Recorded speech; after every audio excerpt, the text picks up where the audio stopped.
Hello, all. Good evening. 8/10/2020. This is our message for the evening. And the message, what came to me was perception. Okay, how do we perceive things and what does it necessarily do to our lives and what maybe kind of impacts it has on our day-to-day life and everything that we've been talking about with the light of God and God's armor and everything else, it kind of all comes together. So what is perception? Perception is the ability to see, hear, or become aware of something. That's the first definition. The second one, the state of being or process of becoming aware. And then the third, intuitive understanding and insight. Okay, so we also talked about, some of the things, and I recommended praying for it. It was the ability to see wider, so you can start seeing beyond some of these obstacles that come into our lives, or our day-to-day lives, our day-to-day everything. And we know that perception is definitely reality. So how we take things, it can have a negative swing on our life in general, right? Because you can go to like the serenity thing.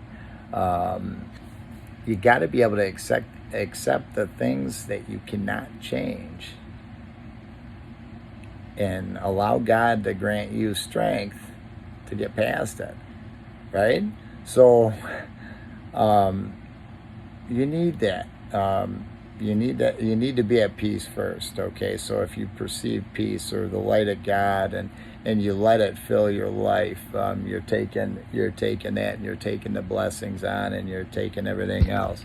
But perception can also definitely be absolutely terrible for every one of us. It can put us into a downward spiral. It can take us a step back from faith and knowing that God has our backs. He is there for us. He is the Almighty. He loves it when we give Him attention. This is kind of my church. This is my church from me to you. Okay, this is a message, and it's still my idea of this whole thing is just to give somebody some positive feedback, because we humans need that. We need to take in all this positive energy, and we need to take all that negative and just throw it out of our lives. It's impacting our day-to-day. It's causing difficulties as parents. We all know our kids are home all the time now, right? And what's going to happen now? They might not go back to school. So we need to be, and we're going to go again to, we got to be stronger than people say we are. Okay, so take the strength from your heart, take the belief in God, and take that and know that He's there to help you get through it, and things will just get easier and easier and easier. And it's just like walking with your faith, right? You walk with your faith and you try and do the right things and you try and spread the right message, and you're smiling, or whatever you do, it becomes addictive to other people, right? So they start seeing that, and the biggest difference between somebody that's negative or somebody that sees the light, I mean, there's not a lot of difference. We're all humans, right? It's just probably the way we see that information, or maybe whatever, however it's important to us. Anyhow, so what does the Bible say about perception? Because we already talked about the definition, how we perceive things, how it can be a positive impact or a negative one, right? So the positive is staying in the light, always walking in the light of faith and trying to do the right thing for everybody else. So it's being more selfless, right? We don't need to be selfish. We need to be out there for each other now more than ever, embracing change, embracing the beauty of all God's creations, and taking a step back with everything else. This is about coming together. We're experiencing a transition that's going to be so incredible, and it's going to allow families to actually get through this with ease. You know, we always have financial worries, we always have everything else, but I'm going to tell you, God's got your back, right? You gotta just embrace it, and then when you do that, He's just going to continue. So when that coffer starts emptying and you start getting a little bit, if you're like me, then you're like, okay, I need to take down a big tree or do a landscaping job or something like that. It's a lot of hard labor. Anyway, I'm getting off topic. But what does the Bible say about perception? Bear with me, electronics again. All right, so we're going to go to 1 Chronicles chapter 19, verse 1. I'm just going to give you a summary, okay? So many of our actions are determined by how we perceive things to be. Yet our perceptions of events, words, and people can be entirely wrong. Why is that? So maybe perception might have a little tie to judgment, right? So if we perceive somebody to be a certain way, that makes us judge them, right? And it's the things that we should have been taught not to do. But the thing is that if we're worried about judging other people, think about the time that we're wasting doing that judging, right? So it's already bad. We already know what the Bible talks about in judgment. We talked about it last night. So it all kind of goes into line. So we want to perceive things better.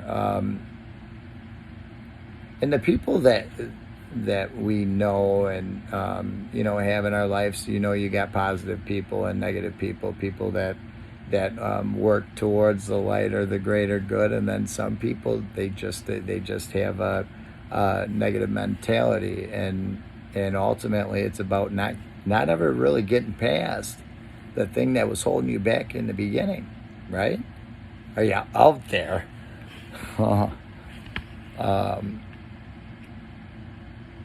We need to look at how we perceive things. Okay, we want to perceive all good in a time that we need it the most. Okay, so we want to perceive that anyone and everybody that's in front of us are good, right? They're all God's people. They're all God's creation, right? So instead of maybe walking into a place and looking at somebody, instead of maybe judging them or classifying them for any category or any reason, which we shouldn't classify people either, but we're all human. We all need love, right? We have the right to choose who we let enter into our lives. And, as we progress, it seems to be less and less, but right now it should be more about family. It should be about the close friends. And, the most important thing, it should be about your relationship with God, because He is the light. He is the ultimate way. He is the one that sends all the blessings, all of them, right? So we need to have that message. We need to get on that page, how we perceive things, how others around us perceive things, and then again, what is the real answer? So if we're going to perceive, the idea would be to perceive, whatever it is, the good in everything. Okay, so we'll take just people out of the equation. We'll say everything. If we perceive it in a positive light, it will always continue to shine. Our lives, their lives, right? Not everybody has a good day, and not everybody has faith. Not everybody is strong enough, nor knows really guess what this is. You don't have to know God too well. Just know that He loves you and just reach out to Him. He wants you to embrace Him. He wants for you to not fear. He wants for you to prevail when sometimes it feels like it's not possible, right? He wants you to prevail. Now, you're strong enough. Do you have the heart? I know you do. It's in there, right? We all love. We all know how to love. So it's just the direction we keep our lives in. We have the ultimate answer in front of us. Okay, we have the choice. Our Mondays can be great. Our Tuesdays can be great. You follow me? Every day can be great. But you got to remember, you got to take the TV out of the equation. It don't do any good. It's all things to deceive us or change our perception of things, and alter truth from fiction. Right? Are you out there? So that's what I want to do with my social media. I'm spreading that message, just like I want you to share this one. And join me tomorrow so we talk about something else. I'm not sure what he's going to put in me, but I'll be more prepared, and it'll be earlier yet because I don't have as much of a full day, I don't think. God bless you all. God bless our country. I love you all. Don't forget to join me tomorrow. This is the best time of our lives. Let that shine through you.